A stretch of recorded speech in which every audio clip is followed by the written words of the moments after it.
I never believed in fate, not until the day I bumped into Alex at the department store. It was one of those busy sale days, the kind where you find yourself elbow to elbow with strangers, all hunting for a bargain. That's where our story began, amidst the chaos and the discount signs. I'm Sarah, by the way, a librarian with a love for quiet spaces and the rustle of pages. My life was simple, routine, and I liked it that way. Then, Alex stormed in, like a character out of one of those romance novels I secretly enjoyed during my lunch breaks. He was a sales manager, a man who thrived in the hustle and the bustle, a stark contrast to my own world. "Hey, watch it!" I snapped as someone's hand brushed against mine, reaching for the last lamp on sale. I looked up, ready to unleash my frustration on the intruder, but my words faltered. There he was, Alex, with a grin that could light up the dim aisle we stood in. "Sorry about that," he chuckled, his hand still on the lamp I had my eyes on. "But I saw it first." I raised an eyebrow, unimpressed. "Dream on." "I've had my eye on this since I stepped into this aisle."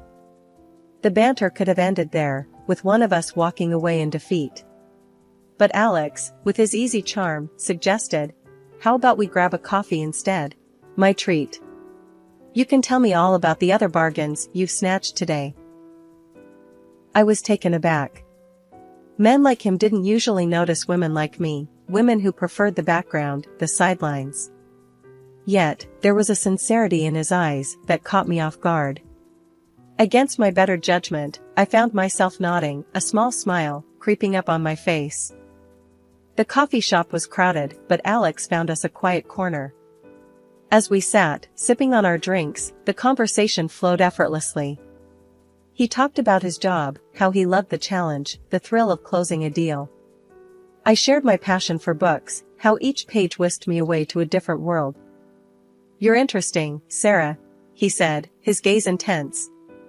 "Most people I meet are all about the surface stuff. But you've got depth." I could feel my cheeks heating up at his words. No one had ever described me like that before. "And you're not what I expected," I admitted. "I thought sales managers were all about the hard sell, the smooth talk." Alex laughed, a deep, rich sound that filled the space between us. "Guilty as charged. But there's more to me than just the job, you know." We talked until the coffee shop began to close, neither of us wanting the night to end. It was then that Alex asked for my number, his phone already in hand. "I'd like to do this again, Sarah." Without the argument over a lamp. I hesitated, a part of me wary of stepping into unknown territory. Yet, as I looked into his eyes, I saw a glimpse of something more, a connection I couldn't quite explain. So, I gave him my number, setting the stage for what would become the most tumultuous chapter of my life. Our chats turned into dates into a relationship, and before I knew it, Alex and I were standing at the altar, promising each other forever. We moved into his house, a cozy little place that soon felt like home. Our dreams of starting a family, however, proved to be a challenge, testing our bond in ways I never imagined. Life has a way of flipping the script on you, doesn't it? For years, Alex and I chased the dream of having a kid, running the gamut of tests only to be told by doctors to keep the faith. We did, until we didn't. Somewhere down the line, hope turned into acceptance that it would just be the two of us. Only, that acceptance brewed a distance between Alex and me, a gap that widened with every late night he spent at work or with his buddies while I was left to stare at the empty rooms of our home. I really tried to bridge that gap. "Alex, maybe we should see someone, a professional to talk about this," I suggested one evening, mustering all the courage I had. He looked at me like I'd suggested selling the house to join the circus. "A shrink? For what? So they can tell us how to talk to each other?" "No way, Sarah."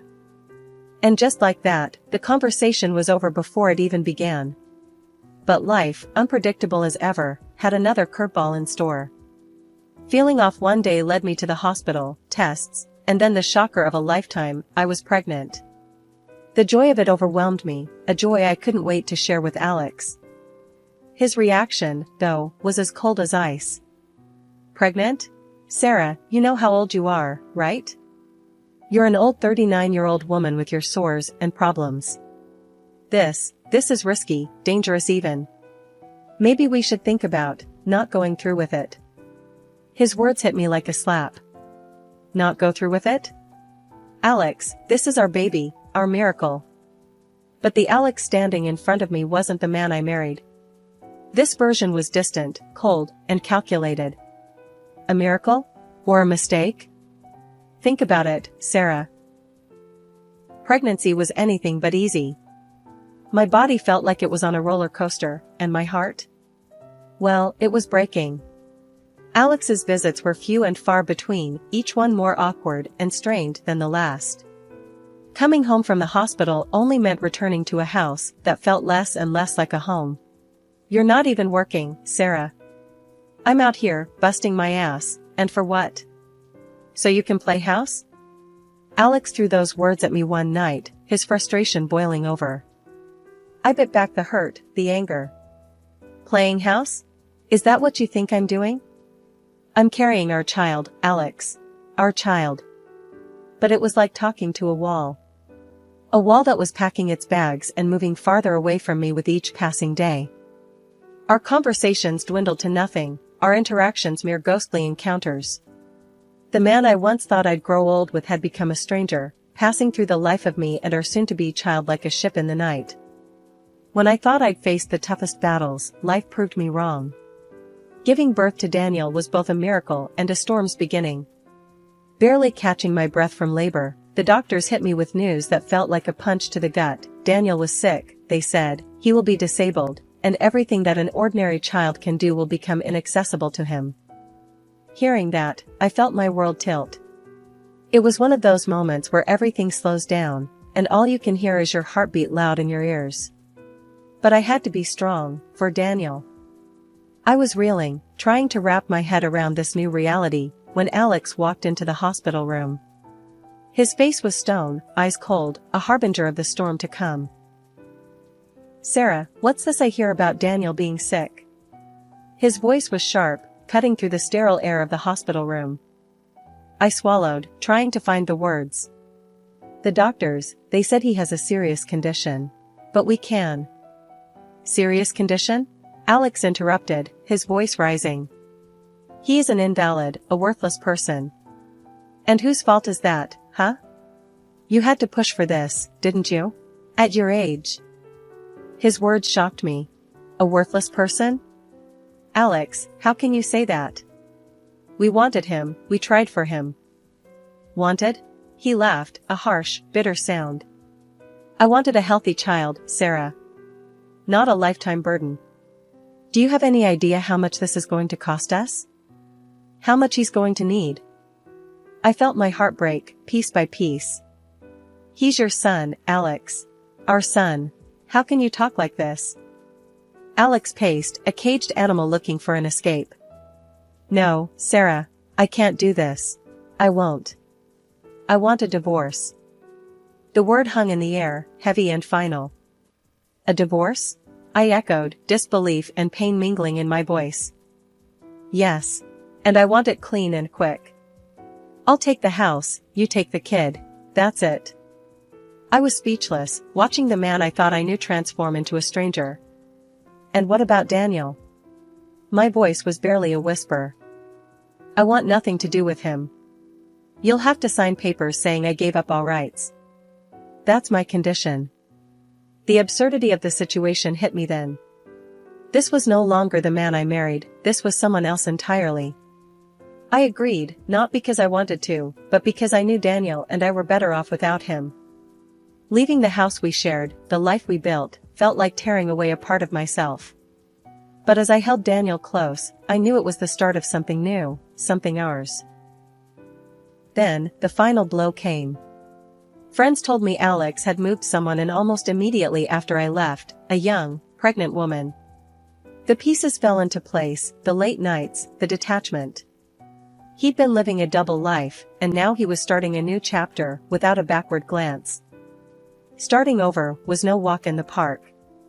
With Daniel in my arms and my life in shambles, I found myself on the doorstep of a new beginning. The house we moved into was modest, nothing like the one I'd left behind, but it was ours, and that made it perfect. I was ready to devote my whole life to my special baby. But the day the doctor told me there had been a mistake with Daniel's diagnosis was the day my world shifted on its axis. For years, I'd braced for a life of challenges, of endless doctor visits and sleepless nights. Then, suddenly, we were handed a clean slate. "I'm terribly sorry for the error. Your son is perfectly healthy," he'd said, looking both relieved and embarrassed. I could have been angry, but all I felt was an overwhelming rush of gratitude. Daniel was going to be okay. We were going to be okay. I threw myself into motherhood with a vigor I didn't know I had. Those early years were a blur of milestones, of first words, first steps, and countless firsts that filled our days with joy and our hearts with love. My grandmother's inheritance was a blessing, a safety net that allowed me to focus on Daniel, without the weight of financial worries. When the time came, selling her house felt like closing one chapter and opening another, right here in our new home, where every corner whispered of new beginnings. Returning to work wasn't just a financial decision, it was about reclaiming a piece of myself that had been on pause. The library, with its familiar smell of books and the quiet hum of day-to-day business, welcomed me back like an old friend. "Back to the grind, huh?" Jake, my colleague, had said with a grin on my first day back. He'd been manning the fort while I was away, and his casual chaos was a stark contrast to my need for order. "Yeah, someone's gotta keep you in line," I shot back, slipping into the easy banter that had always made our workspace lively. Adjusting to the rhythm of working life, of juggling schedules and snatching moments with Daniel between shifts, was a challenge, but one I embraced wholeheartedly. Daniel, for his part, thrived in school, his curiosity boundless, his energy infectious. "Mom, did you know sharks never run out of teeth?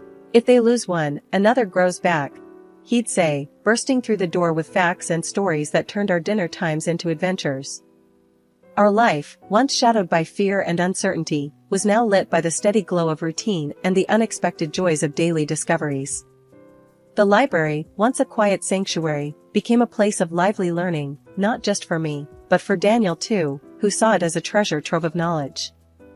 "Mom, when I grow up, I'm gonna read every book in here," Daniel declared one afternoon as he helped me reshelve books, his small hands struggling with the weight of a particularly thick volume on dinosaurs. I laughed, ruffling his hair. "That's quite the goal, champ. But if anyone can do it, it's you." The Christmas party at Daniel's school was something straight out of a holiday card, twinkling lights, children's laughter echoing off the walls, and the air filled with the scent of pine and gingerbread. I was there, mingling with other parents, sipping on too sweet punch, and keeping an eye out for Daniel, who was a blur of energy and excitement among his peers. Suddenly, Daniel appeared by my side, his eyes sparkling with anticipation. "Mom, you've gotta meet Tommy, my best friend." His excitement was infectious, and I let him tug me through the crowd towards a boy who was looking equally eager. As we approached Tommy and his parents, my heart skipped a beat, then sank like a stone. There stood Alex, my ex-husband, with that woman, his new wife, the one he had left us for. The shock on his face mirrored mine, but any semblance of a civil reunion evaporated with his next actions. Alex's protective hand clamped down on Tommy's shoulder, pulling him back as if drawing a line in the sand. "Tommy, stay away from him," he barked, nodding towards Daniel, with undisguised contempt. "I don't want you mixing with that boy. He's not right." The words were a slap, a brutal reminder of the man Alex had become. "Excuse me?" I managed, my voice sharp with disbelief and rising anger. "What did you just say about our son?" Alex, unfazed, met my gaze with that cold, arrogant look I remembered all too well. "You heard me. I'm not having my son play with someone defective." The ugliness of his words stung, but I squared my shoulders, refusing to let him see how deeply they cut. "Defective? Daniel is perfectly healthy, Alex. Not that you'd care enough to know." His smirk was infuriating, a clear indication he believed he had the upper hand. "Oh, I know you'd like to think everything's fine. But let's not pretend you didn't mess him up with your choices." Before I could retort, his wife, a bystander until now, chimed in, her voice laced with concern. Let's not make a scene, darling. We're at a school event, remember? Alex shrugged, his gaze still locked with mine. She needs to hear the truth. Besides, we're doing much better now. My wife is rich, and her father owns the company I work for. He draped an arm around her, a show of possession more than affection. I looked at her, this woman who had unknowingly dismantled my life, and then back at Alex. Doing better? By teaching your son to judge and look down on others? By spreading lies? Alex laughed, a sound void of any warmth. Oh, Sarah, always so dramatic. We've moved on to bigger and better things. Something you wouldn't understand. His words were meant to sting, to show off his supposedly better life. But looking at him, all I felt was pity. Money doesn't buy decency, Alex. Or kindness.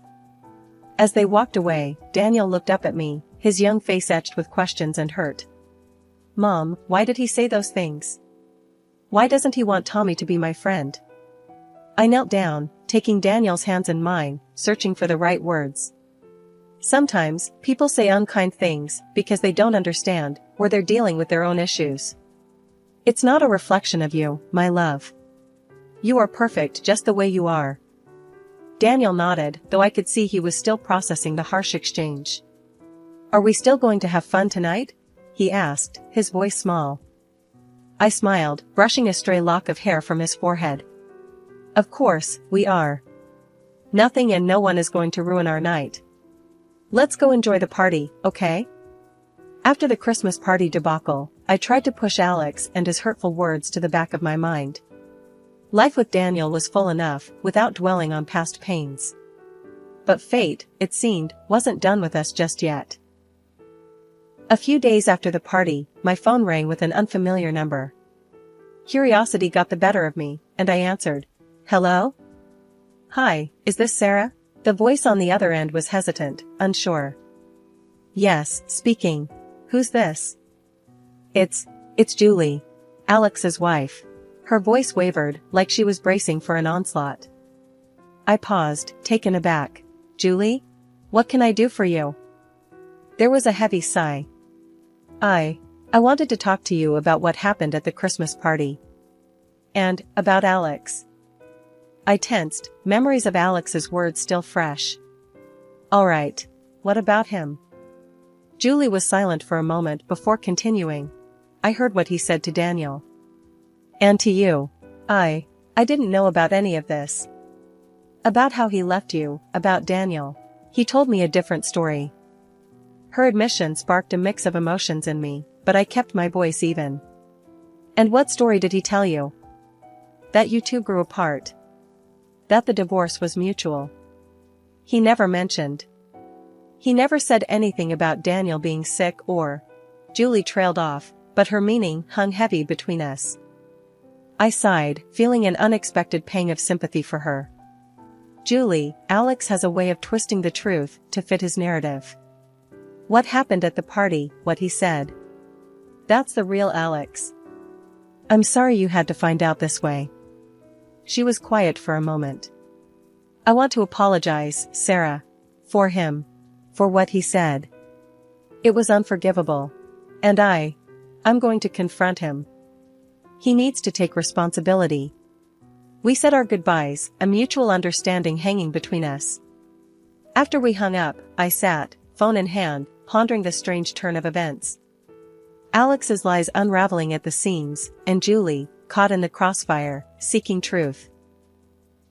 2 weeks later, after Julie's unexpected call, my phone rang, slicing through the quiet of the evening. The screen flashed his name, a reminder of a chapter one thought I had closed for good. With a sigh, I answered, bracing myself for whatever came next. Sarah, you've ruined everything. Alex's voice was sharp, tinged with desperation and anger. I pulled the phone away from my ear for a moment, taking a deep breath before responding. Ruin everything? Alex, whatever's happening is on you, not me. He was practically seething on the other end. Julie's leaving me. She found out about how I treated you, and then she got detectives on me. Found out I messed up again. I couldn't help but let out a bitter laugh. So, let me get this straight. Julie left you because you're the same lying cheat you've always been, and somehow this is my fault? It wouldn't have happened if you hadn't talked to her, he accused, his logic as flawed as ever. Alex, I didn't tell Julie to hire detectives. And I didn't make you cheat. You did that all on your own, I said, my voice firm, devoid of any sympathy I might have once had for him. There was a pause, and when he spoke again, his voice was laced with a desperation I hadn't heard before. I've lost everything, Sarah. Julie's dad fired me from the company. She's taking the house, the cars, everything. I have nothing. I shook my head, even though he couldn't see. And you think this is my problem because we were married once. We have Daniel. And I know I've been terrible, but I've changed, Sarah. I've realized everything now.